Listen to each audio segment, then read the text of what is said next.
شروع اللہ کے نام سے جو بڑا مہربان نہایت رحم کرنے والا ہے۔ آج ہم آپ کو ایسے لوگوں کے بارے میں بتانے جا رہے ہیں جن کے گھروں میں ہمیشہ پریشانی رہتی ہے۔ ان کے دن رات محنت کرنے کے باوجود بھی گھروں سے برکت اٹھ جاتی ہے۔ ان کے گھروں میں ہمیشہ لڑائی جھگڑے ختم نہیں ہوتے۔ زیادہ تر خواتین گھروں میں لڑائی جھگڑے کی وجہ سے بڑے بڑے جعلی پیروں بابوں کے پاس جا کر جادو ٹونے کروا کر لاتی ہیں۔ گھروں میں سکون ختم ہو جاتا ہے، دن بدن غریبی آتی جاتی ہے۔ پیارے دوستو، یہ سب ہماری اپنی وجہ سے ہو رہا ہے۔ ہماری روزمرہ کی زندگی میں کچھ ایسے کام ہیں کہ جن کو کرنے کے لیے ہمیں نبی کریم صلی اللہ علیہ وآلہ وسلم نے مختلف روایات اور اقوال میں منع کیا ہے۔ ہم آج 40 ایسے کام بتانے والے ہیں کہ جن کو کرنے سے ہمارے گھروں سے برکت اٹھ جاتی ہے۔ نمبر 1، ٹوٹی ہوئی کنگھی سے کنگھا نہ کریں، اس سے بھی گھروں سے برکت اٹھ جاتی ہے۔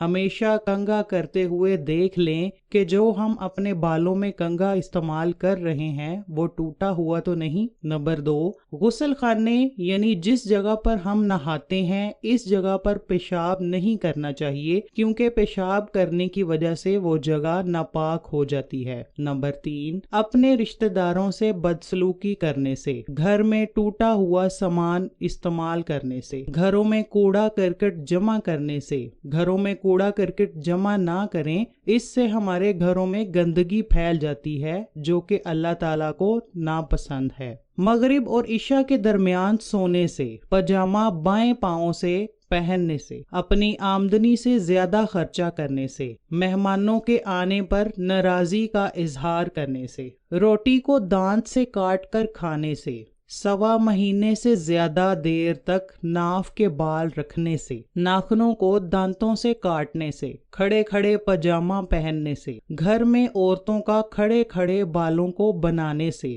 پھٹے کپڑوں کو جسم پر پہنے ہی سینا شروع کرنے سے، صبح دیر تک سونے سے حتیٰ کہ سورج طلوع ہو جائے، کسی درخت کے نیچے پیشاب کرنے سے، غسل خانے میں باتیں کرنے سے، الٹا سونے سے، قبرستان میں کہکے لگا کر ہنسنے سے، پینے والا پانی رات کو کھلا رکھنے سے، سوالی کو خیر نہ ڈالنے سے، اپنے دل میں جان بوجھ کر برے خیالات لانے سے، قرآن شریف کی بغیر وضو تلاوت کرنے سے، استنجا کرتے ہوئے باتیں یا موبائل کا استعمال کرنے سے، ہاتھ منہ دھوئے بغیر کھانا کھانے سے، اپنی ہی اولاد کو ہر وقت ڈانٹ ڈپٹ کرنے سے، دروازے کی چوکھٹ پر بیٹھ جانے سے، لہسن اور پیاز کے چھلکے جلانے سے، فقیر سے ضروریات زندگی کی چیزیں خرید کر استعمال کرنے سے، منہ سے پھونک مار کر چراغ بجھانے سے، بسم اللہ پڑھے بغیر کھانا کھانے سے، جھوٹی قسمیں کھانے سے، الٹے جوتے کے پاؤں کو سیدھا نہ کرنے سے، ناپاکی کی حالت میں سر کے بال بنوا کر اسی حالت میں زیادہ دیر رکھنے سے، گھر میں مکڑی کا جالا صاف نہ کرنے سے، رات کو جھاڑو دینے سے، لائٹ کو بند کر کے یعنی اندھیرے میں کھانا کھانے سے، گھر میں اللہ تعالیٰ کی کتاب قرآن پاک کی تلاوت نہ کرنے سے، اور پانی والے برتن کو منہ لگا کر پانی پینے سے۔ یہ 40 کام ایسے ہیں کہ اگر ہم ان پر عمل کر لیں تو انشاءاللہ ہمارے گھروں میں سکون و برکت ہو جائے گی۔ اللہ تعالیٰ ہم کو ان منحوس کاموں سے بچنے کی توفیق عطا فرمائے، آمین۔